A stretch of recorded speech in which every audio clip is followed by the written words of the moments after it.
नमस्कार, बहुत बहुत स्वागत है आप सभी का प्यारा भारत पर। पूरे भारत में पीएफआई के जो केंद्र हैं उस पर लगातार कार्रवाई हो रही है। लगातार कई लोगों की डिमांड थी, जो शाहीन बाग में जो हम दंगे हुए, जो दिल्ली में दंगे हुए और कई प्रकार जो सीए के विरोध में हुआ, उसमें भी पीएफआई का नाम सामने आया था। तो लगातार लोग इस तरह की बातें उठा रहे थे, लेकिन अब जो है भारत की सरकार पीएफआई पर लगातार कार्रवाई कर रही है। उनके बड़े बड़े जितने भी राज्यों में उनके मुख्यालय हैं, जो उनके प्रमुख हैं, वो लगातार सरकार की हिरासत में हैं।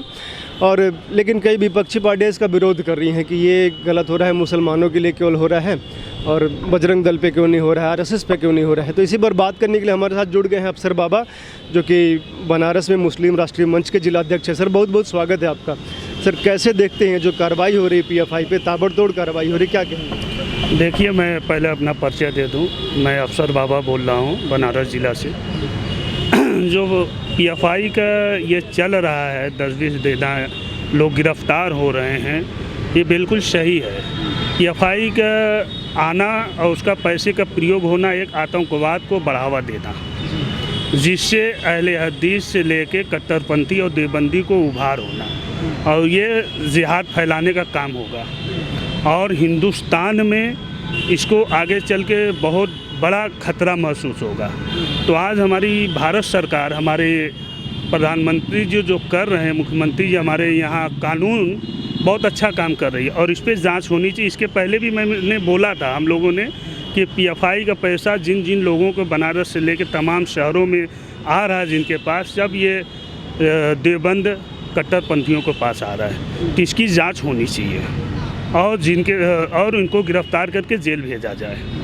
अच्छा, पीएफआई के रडार पे काफ़ी सारे लोग हैं जो ज्ञानवापी के केस लड़ रहे हैं, हिंदू पक्ष से वो भी हैं। आप पर भी एक बार हमला हो चुका है, आपने कुछ कहा था, किस विषय में कहा था? जी, मैंने कहा कि भाई, जो ज्ञानवापी का मुद्दा चल रहा है और बनाम शिवलिंग और फुहारा का, अगर उसी पे हमने बोला था कि भाई ठीक है, अब तो ये मामला, हमने यही कहा कि यहाँ क्या बड़े बड़े आलिम और बड़े बड़े संत और महंत हैं, क्या बैठ के एक राय, एक मशवरा नहीं कर सकते हैं कि ये मस्जिद और ये मंदिर और शिवलिंग और मस्जिद का जो मैटर है उसको कैसे क्या किया जाए? क्या सारी मैटर, सारी चीज़ें मस्जिद का हो या मदरसे का हो या सब न्यायालय में जाना चाहिए? अब तो ये मामला न्यायालय में चला गया। अब तो न्यायालय जो हक का फैसला, जिसके भाई यहाँ हमेशा हिंदुस्तान की परंपरा है भाई, हिंदू मुस्लिम का एकता रहा है और रहेगा, चाहे इसके बीच में जो आए, कभी ये एकता टूटेगा नहीं। गंगा जमनी तहजीब है, जो मिल्लतें है, हमारी मिल्लत बनी रहेगी। और जो माननीय न्यायालय का फैसला आएगा, जो कोर्ट का फैसला आएगा, उसको हमको स्वीकार करना है। आएगा तो दो लोगों के पक्ष में, हमारे हिंदू भाई के पक्ष में आए या हमारे मुसलमान भाई के पक्ष में आए, दोनों लोग लगे हैं, दोनों अपनी दरख्वास्त, अपनी कागजात को लेके अदालत में पहुँचे हैं। अब जो अदालत, माननीय न्यायालय का फैसला आ रहा है, उस फैसले पे एक लोगों को तामीर करना ज़रूरी है और तामीर होना चाहिए। अगर इस पर कोई फसाद करता है, दंगा करता है, उसके लिए कानून है, उसके लिए पुलिस है, उसको तो पुलिस देख लेगी अच्छे तरीके से। मैंने यही बोला था कि भाई ठीक है, जिसका जो आना चाहिए हक, उसको स्वीकार करना चाहिए। इसी पर कुछ कट्टरपंथी और जिहादी लोग जो है हमारे ऊपर हमला करवाएं और ज़बरदस्त हमला किए, जिसमें बस हम क्या कहें, ईश्वर और अल्लाह का करम है, जिसमें हाँ, उसमें भी भाई पीएफआई के लोग, मैंने बोला था कई लोगों के यहाँ जांच किया जाए कि इसमें पीएफआई के काफ़ी लोगों के पास पैसा आ रहा है। और जो मैं यहाँ की जो है प्रशासन से मांग की थी, मैं माननीय मुख्यमंत्री जी से इस बात को कहा कि यहाँ भी जांच होनी थी, पीएफआई के पैसे जो यहाँ अहले हदीस के मदरसे, देवबंद के मदरसे हैं, उसकी जाँच हो जाए और उस जाँच में मालूम हो जाएगा कि कहाँ कहाँ कौन सा पैसा लग रहा है। और हम लोग सूफीज़ियम हैं, हम लोग सूफ़ी संत हैं, हम लोग मज़ार अल्लाह के वली को मानने वाले हैं, अल्लाह के रसूल को मानने वाले हैं। जहाँ बस सूफ़ी वालों को जांच कर लें, मालूम हो जाएगा, और इनके अहले हदीस और देवबंदियों को मदरसे के देख लें और सूफ़ी वाले मदरसे को देख लें, फ़र्क पड़ जाएगा कि पैसा किसका कहाँ लग रहा है। अच्छा, कई लोग विपक्षी पार्टियाँ यह भी कर रही हैं, जो कार्रवाई पीएफआई पे हुई है मुसलमानों को टारगेट कर रही है, और किसी पे क्यों नहीं कर रही? हम अन्य पार्टियां कह रही हैं, जो कह रहे हैं ठीक है, क्यों मुसलमान, हम कह रहे हैं कि हम ऐसा कार्य न करें, ऐसा काम न करें कि जिससे हमारे ऊपर आँच आए। अगर हम गलत हैं तो उस पर कार्रवाई होनी चाहिए और होगी ही। कुछ लोगों ने स्वागत भी किया है, जो पसमानदा समाज है मुस्लिम का, और कई लोगों ने, मोहन भागवत भी गए थे, तो कई लोगों ने स्वागत भी किया है कि ये कार्रवाई होनी चाहिए। बिल्कुल बिल्कुल, जो हक है, हमेशा यहाँ जमहूरियत रही है, यहाँ हमेशा भाईचारा है। अगर गलत है तो गलत का साथ यहाँ का मुसलमान बिल्कुल नहीं देगा। गलत हैं जो अगर PFI में जितने लोग पकड़ाए हैं, अगर वो गलत हैं और गलत तरीके से पैसा आ रहा है, उसके हम विरोध करते हैं। अच्छा, ये जो PFI का बिहार में एक रेड पड़ी थी, एक पटना में ही, तो PFI का पूरा वो डॉक्यूमेंट पकड़ा गया था, तो उसमें ये था कि 2047 तक भारत को गजवाए हिंद करना है, मुस्लिम राष्ट्र बनाना है। क्या कहेंगे आप? बताइए। हाँ, क्या मुस्लिम देश तो नहीं है? पाकिस्तान को देख लीजिए, बांग्लादेश को देख लीजिए, कितने ऊंचाई पे हैं। आए दिन देख लीजिए पाकिस्तान में कभी मस्जिद पे बम अटैक हुआ, कभी मदरसे पे अटैक हुआ, कभी कोई जा रहा है वहाँ अटैक हुआ। कौन सा पाकिस्तान मुस्लिम देश बना के वो बहुत बड़ा तरक्की कर लिया? कौन सा बांग्लादेश मुस्लिम कंट्री बन गई है, बहुत बड़ा जो है वो कर लिया है? ये सब जो है कहा जाता जो है आतंकवादी गिरोह का संगठन है। और रही बात कि यहाँ की जमहूरियत, हम लोग यहाँ के मुसलमान, हमारी यहाँ की सरकार, हमारे जो भी प्रधानमंत्री हैं, हम लोग यहाँ खुश हैं। आज हम सुरक्षित यहाँ महसूस करते हैं, और जितनी मुसलमानी कंट्री हमको सुरक्षित नहीं महसूस करते हैं। अच्छा, आपने मज़ारों की बात बोली थी कि हम लोग सूफ़ी हैं, मज़ार को भी, लेकिन एक वर्ग मुसलमानों में ये भी है जो मज़ार को नहीं मानता है, ऐसा भी है ना? बिल्कुल है, बिल्कुल है। वही है कट्टरपंथी जो जिहादी हैं, जो कहते हैं अपने आप को अहले हदीस के लोग हैं, जो देवबंद के हैं, वो बोलते हैं कि हम मज़ार किसी को नहीं मानते, मज़ार को नहीं मानते। बिल्कुल नहीं मानते। हमारी उनकी काफ़ी दिनों से इस बात की बहस और सारी चीज़ें चल ही रही है। ये शिया सुन्नी का फ़र्क नहीं है, ये अहले हदीस और सूफीज़म, अहले हदीस और देवबंद जी, ये कट्टर है, ये कट्टर हैं, ये जिहादी और कट्टर हैं।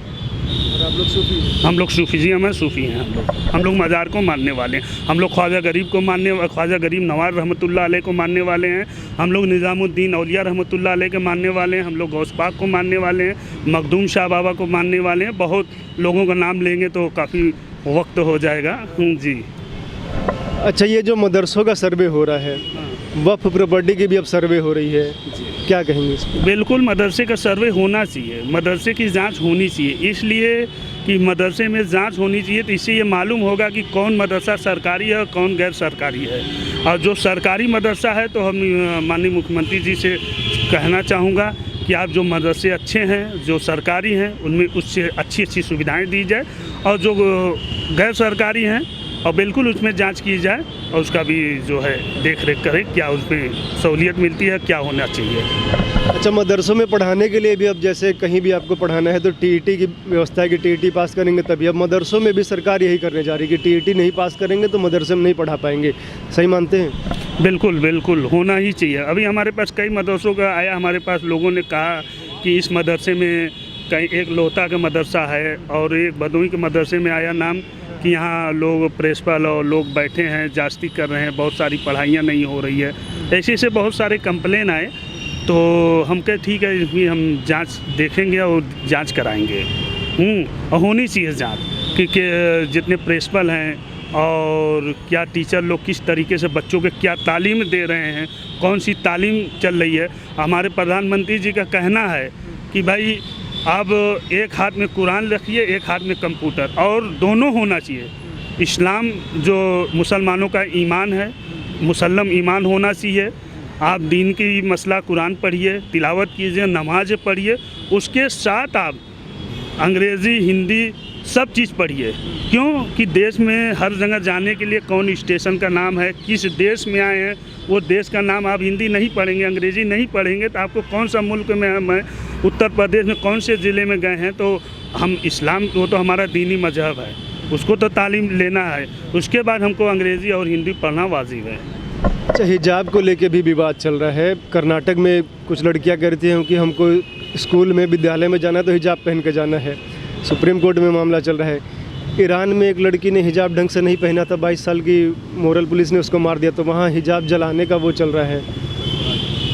देखिए, ये इस्लामिक लिबास है। हिजाब जो है, हिजाब एक इस्लामिक एक पर्दा है, इसमें कोई भी पर्दा लगा सकता है अपने आप को शरीर को ढकने के लिए। ये ज़रूरी नहीं है कि इस पर कोई ऐसा वो हो, वो तो अपने ऊपर है कि हम कितना बड़ा कपड़ा पहने, कितना छोटा कपड़ा पहने, कितने शरीर को ढकें, कितने शरीर को खाली करके चलें, यह हमारे ऊपर लागू होता है। और इस्लाम तो जानते हैं कि पर्दा और बेनसीर हैं।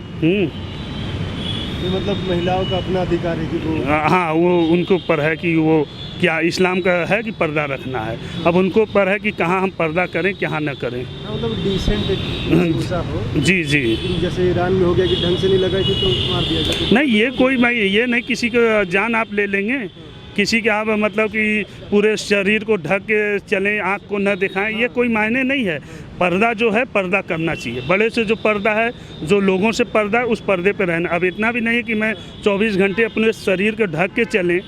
हाँ, और उसके बाद हम स्कूल वगैरह में जा रहे हैं और जहाँ मुझे ज़रूरत हुआ कि आज मुझे फ़ोटो खिंचाना का, वहाँ भी हम चेहरे को बांध के चलें, चेहरे को ढक के चलें, चेहरा नहीं दिखा सकते हैं। जहाँ ज़रूरत है वहाँ बिल्कुल हम अपने चेहरे को दिखाएंगे, जहाँ नहीं ज़रूरत है वहाँ हम अपने चेहरे को पर्दा में रख सकते हैं।